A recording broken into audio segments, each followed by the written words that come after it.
હાલો તો મિત્રો આપણે ધડુભાઈ ની વાડીએ આપણે આવ્યા છે મહેમાન ગતિ માણવા અને આદુલભાઈ હા ભાઈ શું હાલે ભાઈ મજામાં તો આ બધું તમે સા બનાવ્યો છે એમ ને જો ધડુભાઈ આપો આદુલભાઈ ને આપો આદુલભાઈ આ છે ને વગરના દૂધ નો છે ઘા મારવો હોય ને તો નળામાં હોય સાપ પીવો હોય ને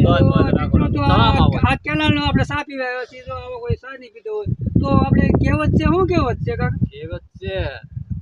આદુલભાઈ આ ફૂલવાડી નો સાપ ઘા મારવો હોય ને તો નળામાં સાપ પીવો હોય ને તો તળાવ હાલો ઉભા થાવ હાલો ભાઈ ફૂલવાડી દો હાલો ફૂલવાડી દો હાલો ભાઈ કેમેરા વાળા તમને બતાવો કેમેરા વાળા આગળ થાવ હાલતા આપણે સા પીએ છીએ તો મિત્રો આપણે કોઈ સા નહીં પીવો હોય તો આ બ્લોકમાં આપણે આ ફૂલવાડી કહેવાય છે તો આ ભાઈ એમ કે ફૂલવાડીનો મતલબ તો મિત્રો આ બધી ફૂલવાડી છે આ કપા આવ્યો ભાઈ ફૂલવાડીનો મતલબ એવો છે કે ફૂલવાડીમાં આમાં કોઈ શંકો છે કોઈ મોગરા છે ગુલાબ છે જાસૂદ છે કેટલા જાતના વેરાયટી આમાં ફૂલ હતા અને આજુબાજુ ગામમાં કે 5 ગામમાં અહીંથી ફૂલડા વેચાતા અને બધે ફૂલડા લાવતા એટલે આ ફૂલવાડી કહેવામાં આવે છે અને અત્યારે તો આ ધડુભાઈ છે આપણી સાથે આ ખેડૂત છે ધડુભાઈ જોઈ મિત્રો અહીંયા પણ ખાવો અને ઝૂમ કરી જો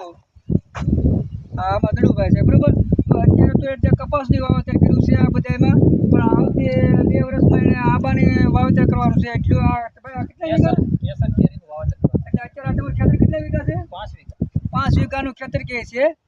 તો આવતા 2 વર્ષમાં આંબાની વર્ગોની ખેતી કરવાની છે અને અત્યારે તમે દવા આ કપાસ છે એટલે દવા તો બતાવી અત્યારે તો હા